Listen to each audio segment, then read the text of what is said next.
Russian troops in thousands are lining up along northwest of Kharkiv in Ukraine, says Ukraine's President Volodymyr Zelensky, as he renews his plea for permission to target them with missiles supplied by Western allies.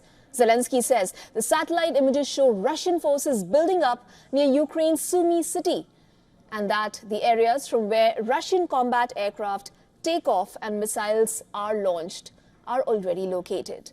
But Ukrainian forces are not allowed to strike targets inside Russia with Western missiles. He said the restraint on attacking the Russian troops in their territory is providing the Russian forces a safe space for ground attacks preparations and firing missiles at Ukrainian cities. Now, Zelensky warned that after Kharkiv, now Kremlin is planning to attack the Sumy city. As his troops struggle to hold back Russia's invasion forces, Ukrainian leader continues to seek more military aid from his Western allies. Today, Zelensky is visiting Belgium to sign a security pact with Prime Minister Alexander De Croo. That's after he visited Spain on Monday and signed a security pact with Spanish Prime Minister Pedro Sanchez that allocates $1.08 billion military support to Ukraine this year. Furthermore, Ukraine's top commander, Alexander Syrsky, has said that French military instructors would soon arrive in the country to train Ukrainian servicemen after video-link talks with French Defense Minister Sébastien Lecornu. And he said paperwork has been signed to enable the first French instructors to visit Ukrainian training centers. Meanwhile, Russia claims to have captured 2 villages in Ukraine.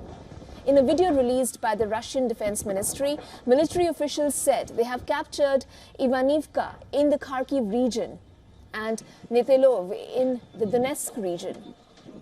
Russia has also claimed to have downed a drone outside Moscow. Andrei Vorobyov, the governor of Moscow region, said air defenses downed a drone in Balashikha, leading to the debris falling on a house, but nobody was hurt in the incident as the house was evacuated in time.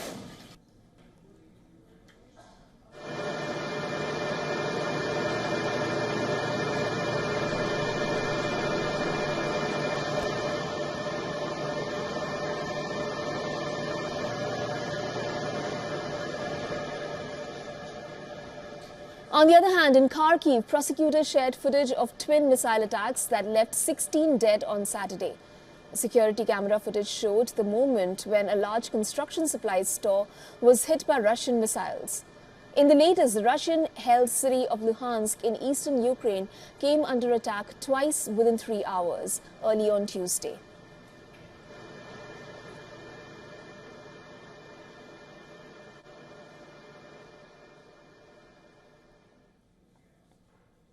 Meanwhile, Russia has announced to build a nuclear power plant in Uzbekistan.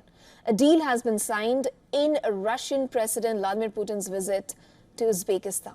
According to Kremlin, Russian state nuclear firm Rosatom will build up to 6 nuclear reactors with a capacity of 55 megawatts each in Uzbekistan. Now, this is, however, a smaller scale project than the 2.4 gigawatts one agreed in 2018, which remains to be finalized. Putin said Russia will put $400 million into a joint investment fund of $500 million to finance projects in Uzbekistan. If implemented, the deal will showcase Russia's ability to export high-tech products to new Asian markets amid sanctions by the Western countries. The move is being seen as Russia extending influence in Central Asia in competition with the West. Essentially, Uzbekistan has tripled its exports of uranium products to the European Union market in the past year.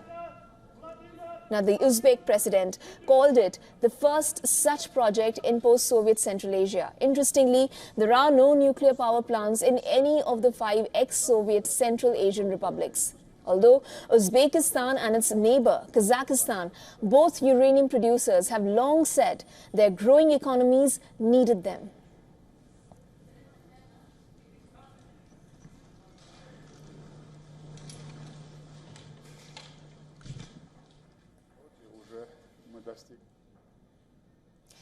In fact, to give us more on this, we were earlier just joined by Professor Peter, Director of the Nuclear Studies Institute at the American University, and just listen into what he had to say.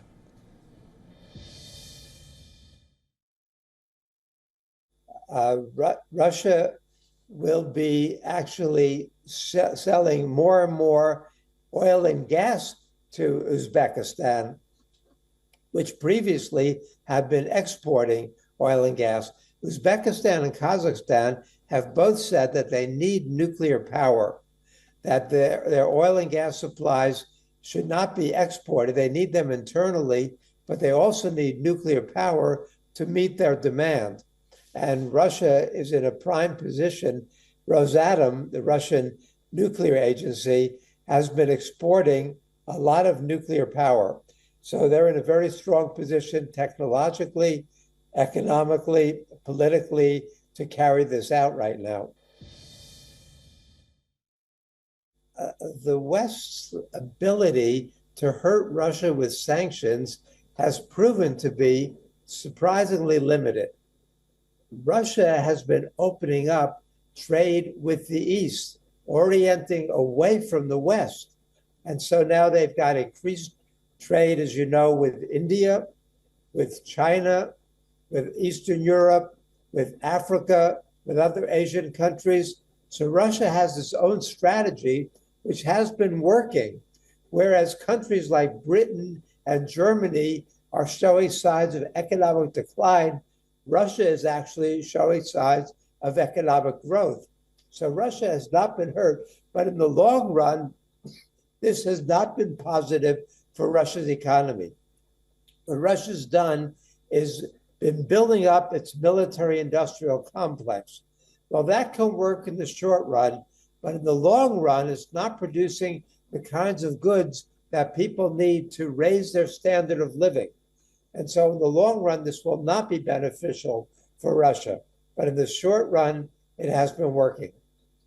For all the latest news, download the WION app and subscribe to our YouTube channel.